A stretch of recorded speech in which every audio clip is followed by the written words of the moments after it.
하나님 아버지, 어둠 속에 있던 우리를 빛 가운데 거하게 하시고 하나님의 자녀가 되는 영광을 허락해 주시니 감사합니다. 자격을 묻지 아니하시고 오로지 주권적인 선택으로 부르셔서 이 아침 주님 앞에 구원받은 자로 서게 하심을 감사드립니다. 주님께서 허락하신 구원의 감격에 응답하는 심정으로 이 자리에 나왔습니다. 오늘 이 자리가 주님께서 허락하신 생명의 길이 실제가 되는 현장이 되게 하시고 빛 되신 주께서 허락하신 계시의 음성을 듣는 복된 시간이 되게 하여 주시옵소서. 아버지 하나님, 우리는 주님의 뜨거운 시선에서 결코 벗어날 수 없음을 우리는 알고 있습니다. 하늘에서 굽어 살피시는 하나님의 눈동자는 우리의 의식 너머까지 이루고 있음을 우리가 알고 있습니다. 주님 앞에서는 어떤 존재도 변명할 수 없고 자랑할 수도 없습니다. 오로지 두렵고 떨림으로 주님을 바라볼 뿐입니다. 부족한 우리에게 은총을 베푸셔서 하나님만이 아시는 나의 실제를 정직하게 대면케 하여 주시옵소서.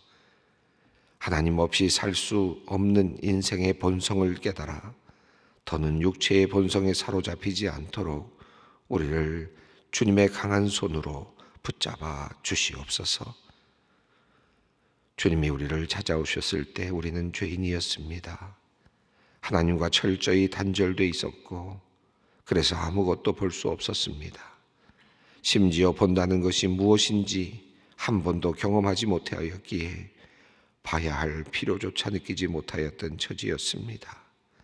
그런 우리에게 주님께서는 한계를 넘어선 지점까지 밝히시는 거대한 빛이 되어 주셨습니다. 바라옵기는 이 은혜가 세상 곳곳에 스며들기를 기도합니다. 오늘 이 세대의 많은 사람들은 자기 현실을 정직하게 대면하지 못합니다. 그저 피하고 싶어하고 애써 외면하기도 합니다. 자기 기만에 빠진 이 시대의 영혼들을 주님 불쌍히 여겨주시옵소서. 스스로를 정직히 보게 하시며 그리고 주님께서 비추어 주시는 그 빛 가운데 다시 보게 하여 주시옵소서. 이 나라와 민족 가운데 주님의 은혜가 임하기를 또한 간구합니다.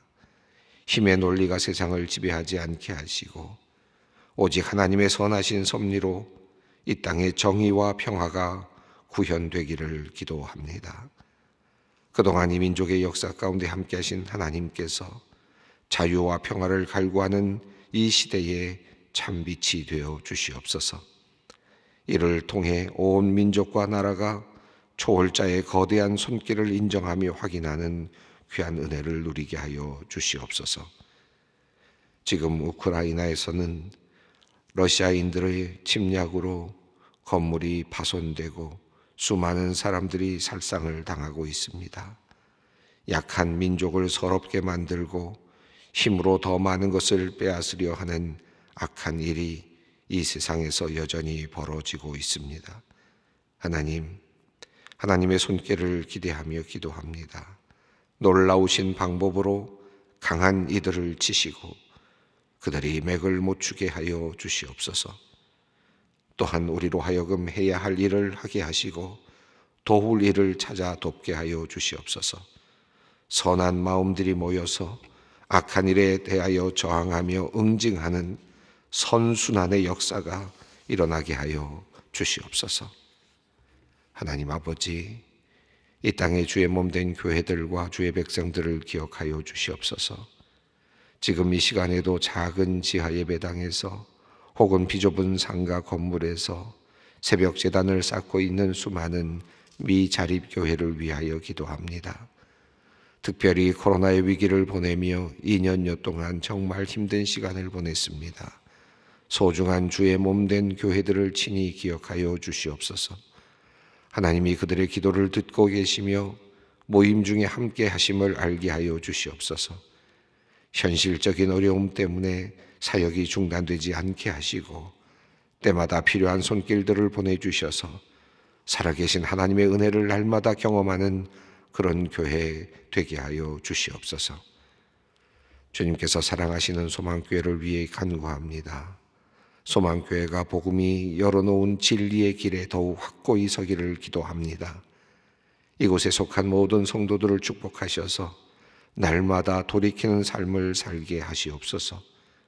점점 더 낮아지고 또 낮아지는 주님과 같이 겸비하여지는 삶으로 나아가게 하여 주시옵소서. 그리하여 세상 질서와는 다른 하나님의 나라의 질서가 소망교회 안에 자리 잡게 하시고 소망교회 성도들의 삶을 통해 세상이 하나님의 나라를 마주 대하게 하여 주시옵소서. 오늘부터 화요주 찬성경 공부 기도회와 성인 성서 연구 기도회가 시작됩니다. 주님의 진리를 탐구하고 하나님의 말씀을 연구하고 나누는 자리마다 성령께서 임재하셔서 영적 조명이 있게 하시며 결단과 다짐, 믿음의 삶으로 나아가게 하여 주시옵소서. 각 모임을 섬기며 돕는 귀한 손길들을 기억해 주시며 그들에게도 하나님의 자비와 은총을 더하여 주시옵소서. 구역 모임과 신방도 함께 시작됩니다. 코로나의 상황이 완전히 종식되지 않은 상황이오니 안전하게 모임과 신방이 진행되게 하시고 모임마다 깊은 신앙의 교제가 있게 하여 주시옵소서. 또한 오늘부터 4주간 매주 화요일에 진행되는 소망 선교학교를 통하여 참여하는 78명의 성도들이 느슨했던 영혼을 향한 열정을 다시 살려내게 하시는 놀라운 역사를 경험케 하여 주시옵소서. 이 시간 고난과 고통 가운데 있는 주님의 자녀들을 위해 기도합니다. 그들의 외침을 외면하지 말아 주시옵소서. 그들의 눈에서 흐르는 눈물을 주님 친히 닦아 주시옵소서. 고난을 넘어 준비된 큰 축복을 소망하게 하시고 하나님을 끝까지 신뢰하며 믿음으로 견뎌내게 하여 주시옵소서. 힘겨운 현실의 문제를 통해 도리어 하나님만을 의지할 수밖에 없는 연약한 인생임을 깨닫게 하시고 간절히 기도함으로 주님의 선한 뜻 발견하게 하시고 주님을 더 깊이 알아가는 은혜도 누리게 하여 주시옵소서. 이제 말씀 듣는 자리로 나아갑니다. 우리의 귀와 마음을 열어주셔서 마땅히 들어야 할 말씀 들려지게 하시고 그 말씀이 우리의 심령 깊은 곳에 뿌리 내리게 하여 주시옵소서. 우리 주 예수 그리스도의 이름으로 기도드리옵나이다. 아멘. 오늘 주시는 말씀은 사무엘하 11장 1절로 13절 말씀입니다. 사무엘하 11장 1절로 13절까지 말씀 함께 봉독합니다. 그 해가 돌아와 왕들이 출전할 때가 되매 다윗이 요압과 그에게 있는 그의 부하들과 온 이스라엘 군대를 보내니 그들이 암몬 자손을 멸하고 랍바를 에워쌌고 다윗은 예루살렘에 그대로 있더라. 저녁 때에 다윗이 그의 침상에서 일어나 왕궁 옥상에서 거닐다가 그곳에서 보니 한 여인이 목욕을 하는데 심히 아름다워 보이는지라. 다윗이 사람을 보내 그 여인을 알아보게 하였더니 그가 아뢰되 그는 엘리암의 딸이요 햇사람 우리아의 아내 밧세바가 아니니까 하니 다윗이 전령을 보내어 그 여자를 자기에게로 데려오게 하고 그 여자가 그 부정함을 깨끗하게 하였으므로 더불어 동침하매 그 여자가 자기 집으로 돌아가니라. 그 여인이 임신함에 사람을 보내 다윗에게 말하여 이르되 내가 임신하였나이다 하니라. 다윗이 요압에게 기별하여 햇사람 우리아를 내게 보내라 하매 요압이 우리아를 다윗에게로 보내니 우리아가 다윗에게 이르매 다윗이 요압의 안부와 군사의 안부와 싸움이 어떠했는지를 묻고 그가 또 우리아에게 이르되 내 집으로 내려가서 발을 씻으라 하니 우리아가 왕궁에서 나가매 왕의 음식물이 뒤따라 가니라. 그러나 우리아는 집으로 내려가지 아니하고 왕궁 문에서 그의 주의 모든 부하들과 더불어 잔지라. 어떤 사람이 다윗에게 아뢰되 우리아가 그의 집으로 내려가지 아니하였나이다. 다윗이 우리아에게 이르되 내가 길을 갔다가 돌아온 것이 아니냐. 어찌하여 내 집으로 내려가지 아니하였느냐 하니 우리아가 다윗에게 아뢰되 언약궤와 이스라엘과 유다가 야영 중에 있고 내 주 요압 내 왕의 부하들이 바깥들에 진치고 있거늘 내가 어찌 내 집으로 가서 먹고 마시고 내 처와 같이 자리이까. 내가 이 일을 행하지 아니하기로 왕의 살아계심과 왕의 혼의 살아계심을 두고 맹세하나이다 하니라. 다윗이 우리아에게 이르되 오늘도 여기 있으라. 내일은 내가 너를 보내리라. 우리아가 그날에 예루살렘에 머무니라. 이튿날 다윗이 그를 불러 그로 그 앞에서 먹고 마시고 취하게 하니 저녁 때에 그가 나가서 그의 주의 부하들과 더불어 침상에 눕고 그의 집에로 들어가지 아니하니라. 아멘. 암몬 왕 나하스의 죽음으로부터 촉발되었던 그 사건이 앞서 있었습니다. 우리 다윗 왕은 그 암몬 왕에게 또 나름대로 어떤 친선의 의미를 담아서 조문을 보냈었는데 그만 그 조문의 사건이 도리어 전쟁의 사건으로 발발이 되었습니다. 이 전쟁의 사건은 아람 군대와의 싸움뿐만이 아니라 또 아람과 함께 아람 족속과 함께 연대되어 있었던 연합군을 형성하고 있었던 바로 그 이 암몬 군대와 더불어서 이 아람 군대라고 하는 또 다른 북쪽에 있는 군대가 연합이 되는 그와 같은 모습으로 나타났습니다. 그래서 앞서 우리가 살펴본 내용은 암몬 군대와의 싸움이었지만 실제적으로는 그들을 돕기 위해서 왔던 아람 군대들, 이 아람 군대들과의 싸움이 계속되는 것을 우리가 보았습니다. 결과적으로 앞선 내용에서 마지막 부분에서는 이제 더 이상 아람 군대가 암몬을 도울 수 없는 상황에까지 이제 이르게 되었던 것. 그러니까 오는 족족, 그러니까 이 아람 군대들이 암몬 족속을 돕기 위해서 올 때마다 계속해서 싸움에서 다윗 군대가 승리하게 됨으로써 더 이상 이제 아람 군대가 암몬과 어떤 연대를 맺거나 함께 싸울 수 없게 되는 이제 그런 상황이 되었습니다. 그리고 이제 암몬은 이제 여전히 아직 남아 있는 상태였던 것 같습니다. 자, 그리고 나서 이제 오늘 본문의 내용이 이제 바뀌고 있는데요. 오늘 본문은 이제 때가 되어서 암몬과 이제 싸움을 싸우게 되는 내용이 오늘 본문의 내용입니다. 1절 말씀을 살펴보겠습니다. 그 해가 돌아와 왕들이 출전할 때가 되매 다윗이 요압과 그에게 있는 그의 부하들과 온 이스라엘 군대를 보내니 그들이 암몬 자손을 멸하고 랍바를 에워싸고 다윗은 예루살렘에 그대로 있더라. 이 보면 그 해가 돌아왔다라고 하는 표현이 어떤 표현인지 아주 정확하진 않지만 무언가 어쨌든 항상 늘 하던 대로 무언가 정규적으로 어떤 훈련을 했든지 어떤 나름대로 어떤 하나의 정규적인 어떤 하나의 일상이 있었던 것으로 보여지고 군사적인 행동이 있거나 또는 군사적인 어떤 훈련이 있었던 그런 어떤 기간들이 있었다는 것을 암시하고 있습니다. 그래서 왕이 출전할 때가 되었다라고 그렇게 되었는데 이것은 이제 전쟁에 나갈 때가 되었고 때론 다른 말로는 전쟁의 연습을 할 때도 되었고 또는 징벌하기 위해서 다른 민족과의 싸움을 위해서 나가야 될 때가 되었다라는 의미이겠습니다.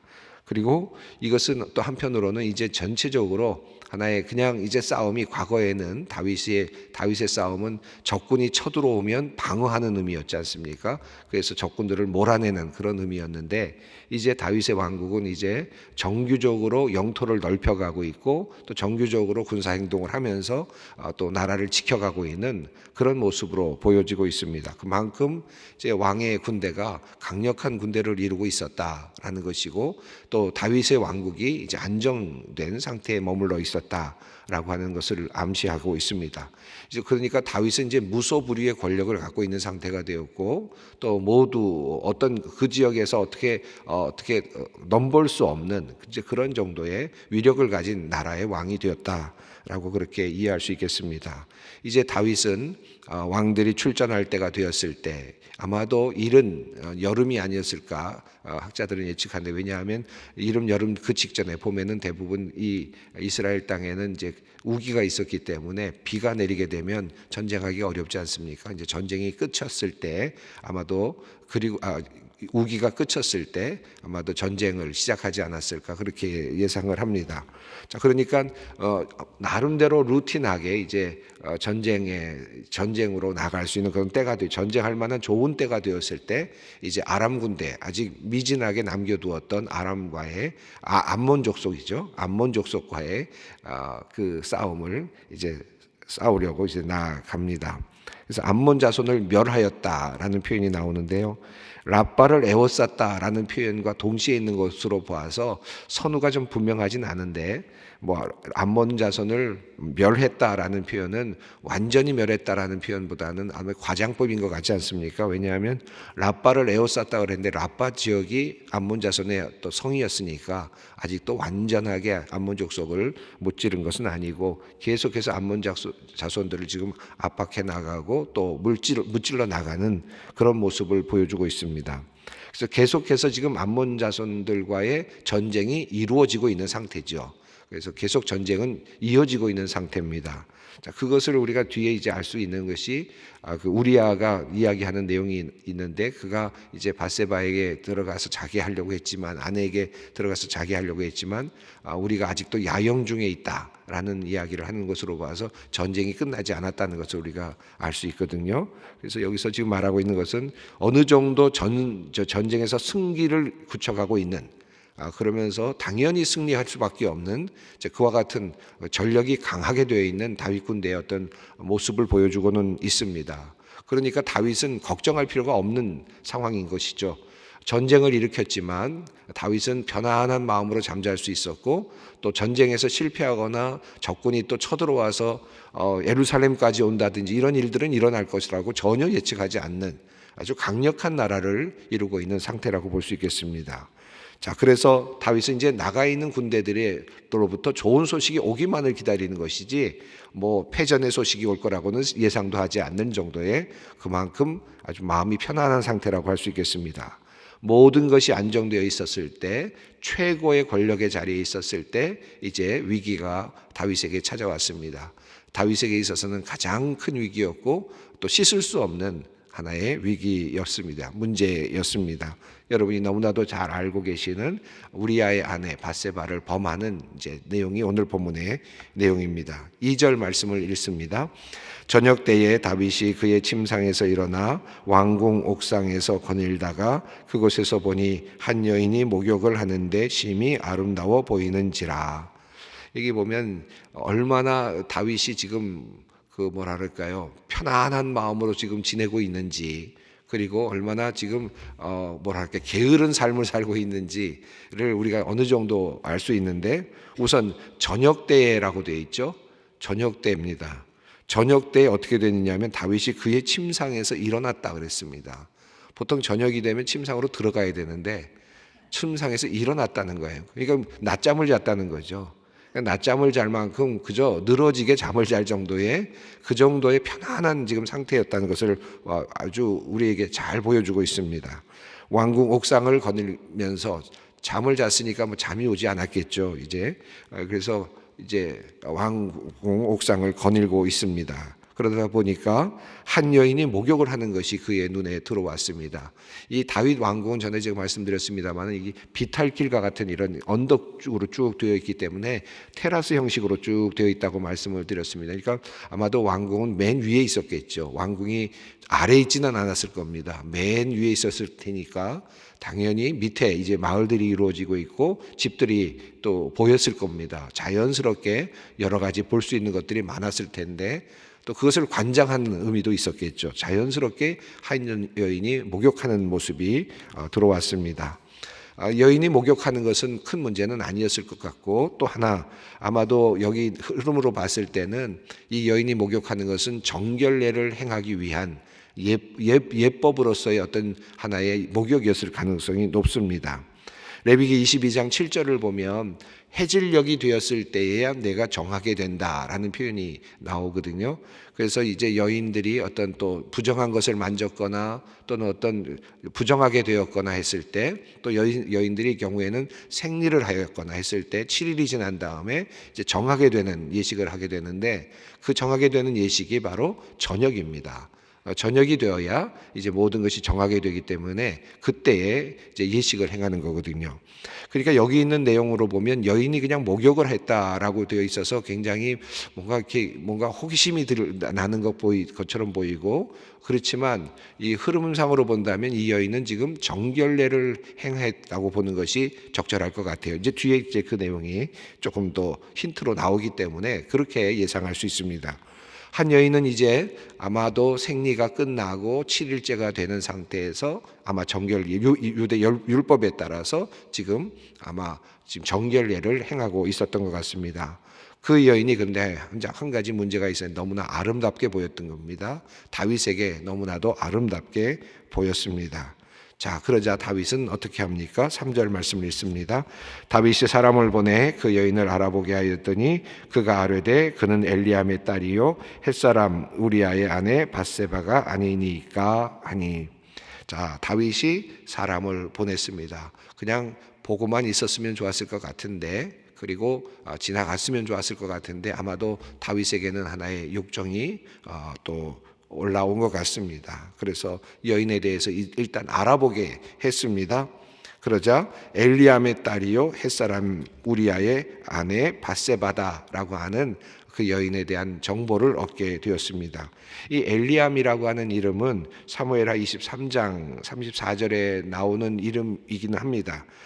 거기서는 아히도벨의 그 아들로서 나오는데, 그렇게 되면 다윗을 도왔던 아주 중요한 인물의 아들입니다. 엘리암이. 그러면 이 밧세바는 또 그의 손녀가 되는데, 그 엘리암이 같은 인물인지는 정확하지 않으니까 그것은 그렇게 중요하지는 않을 수도 있겠습니다.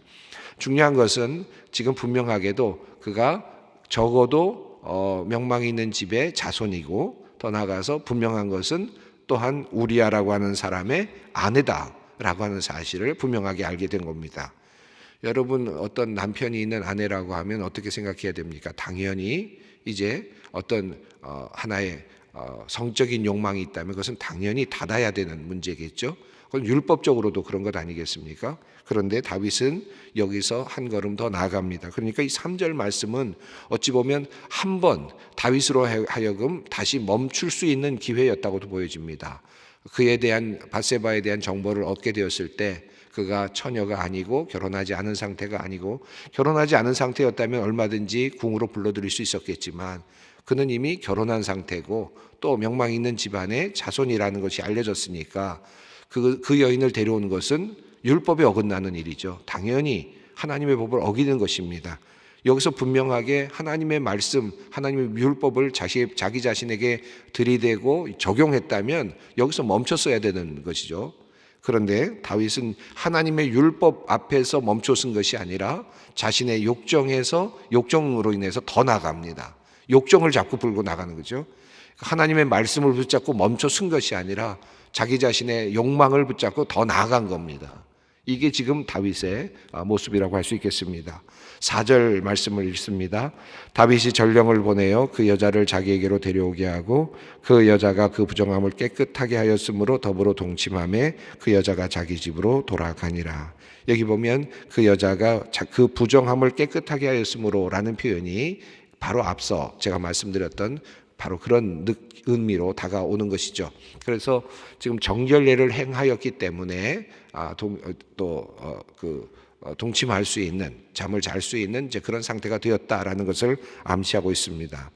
여기 보면 오늘 본문에서 굉장히 많이 나오는 단어가 하나 있는데, 보내다라고 하는 샬라흐라고 하는 단어가 많이 나오는데요. 우선 첫 번째 1절에 보면 온 이스라엘 군대를 보냈다라는 표현이 나왔고, 그리고 또 3절에서 다윗이 사람을 보내다라는 표현이 나왔고, 4절에서도 또 다윗이 전령을 보냈다라고 나오고, 또 그다음에 5절에서도 또 역시 여인이 또 사람을 보냈다라는 표현이 나옵니다. 또 6절에서는 또 우리아를 보내라라고 명령하는 장면이 나오고, 그러니까 요압이 우리아를 또 보냈다라는 표현이 나옵니다. 그래서 여기서 보니까 이 보냈다, 보내라, 보내고 보내라 그러면 보내는 이런 지금 흐름이거든요. 보내라, 보냈다라는 표현입니다. 이게 대부분은 우리아의 아내 밧세바가 한번 전령을 보내는, 사람을 보내는 것을 빼놓고는 이 보내는 내용들이 다 이 왕이 가지고 있는 하나의 권한, 능력, 힘을 상징하고 있습니다. 왕이 나가라 그러니까 군대가 나갔습니다. 그죠? 전쟁을 하도록 명령하니까 군대가 나갔습니다. 사람을 보내서 알아오라 하니까 알아왔습니다. 또 사람을 데려와라 하니까 데려왔습니다. 부적절한 사람이지만 데려오라 하니까 전령이 데려왔습니다. 자, 이것이죠. 요압에게 기별해서 우리아를 보내라 그러니까 보냈습니다. 이것이 지금 전체적인 흐름 속에 숨겨져 있는 하나의 암시적인 모습이라고, 내용이라고 할 수 있겠습니다. 그러니까 다윗이 어떤 무소불위의 권력을 행사하고 있었다. 내가 오라 그러면 오는 거고 가라 그러면 가는 것이죠. 그것이 공적이기도 합니다만은 또 사적이기도 했습니다. 지금 군대를 보내는 것은 공적입니다. 이건 당연히 그럴 수 있겠죠. 그러나 개인 한 사람을 위해서 자기 자신의 욕망을 위해서 사람을 부르는 것은 사적이었습니다. 이것은 권력으로서 사용하기에는 적절하지 않았던 것이었습니다. 그러나 여전히 다윗은 마음껏 보내고 또 부르고 이렇게 하고 있습니다. 자, 결국 이 여인은 다윗에게 왔고 4절은 아주 단순하게 되어 있습니다. 전령이 전령을 보냈다. 그리고 자기에게로 데려왔다.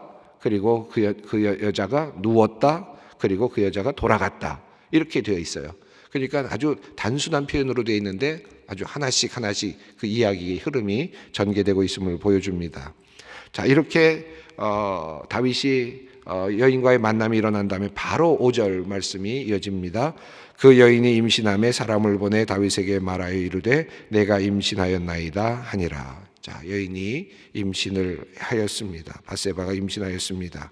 그리고 나서 이제 다윗은 이 문제를 해결하기 위해서 이제 방법을 찾아가기 시작합니다. 오늘은 여기까지 해야 될 것 같은데 사실 이 다윗에 대한 이야기를 읽어가다 보면 어찌 보면 이런 생각이 듭니다. 다윗이 우리아의 아내를 범한 내용을 한 남자의 어떤 성적인 일탈로 볼 수도 있겠죠. 그렇게 또 이해할 수도 있겠습니다. 그러나 사실 이 내용에서 또 부른다, 또 보내라라는 이런 이야기를 흐름을 전체적으로 보았을 때 이것은 자기의 권력을 위해서 자기 권력을 가지고 자기보다 약한 자를 죽이고 또 그에 속한 것을 빼앗는, 그러니까 자기의 힘을 가지고 약한 것을 죽이기도 하고 자기 것을 약한 것을 빼앗아 오는 어찌 보면 권력의 남용이라고 할 수 있겠습니다. 이것이 바로 지금 다윗이 가지고 있는 큰 문제였고 또 이것이 밧세바를 아내로 맞는 이 이야기 속에서 나타나는 큰 모습이라고 할 수 있겠습니다. 우리가 이 이야기를 읽으면서 이제 뒤에 또 나오겠습니다만은 이건 왕이니까 그렇다라고 할 수 있겠지만 사실 우리가 살아가면서 작은 권력들도 있거든요. 조그마한 권력, 완장 같은 것도 있지 않습니까? 근데 그걸 가지고 나의 힘을 가지고 쓰려고 할 때, 그리고 나의 이득을 찾으려고 할 때, 그 권력을 극대화시키려고 할 때, 그 모습이 바로 이 오늘 다윗의 모습과 같을 수 있습니다. 그런 마음으로 오늘 이 본문을 오늘 내일 계속해서 읽어 내려갔으면 좋겠습니다. 나에게로 견주어서 내가 가지고 있는 힘과 권력을 내가 혹시라도 남용하고 있지 않는가라고 하는 관점에서 오늘 본문을 읽어 내려가면 좋겠습니다. 다 함께 기도의 자리로 나아가겠습니다. 하늘에 계신 우리 아버지의 이름을 거룩하게 하시며 아버지의 나라가 오게 하시며 아버지의 뜻이 하늘에서와 같이 땅에서도 이루어지게 하소서. 오늘 우리에게 일용할 양식을 주시고 우리가 우리에게 잘못한 사람을 용서하여 준 것 같이 우리 죄를 용서하여 주시고 우리를 시험에 빠지지 않게 하시고 악에서 구하소서. 나라와 권능과 영광이 영원히 아버지의 것입니다.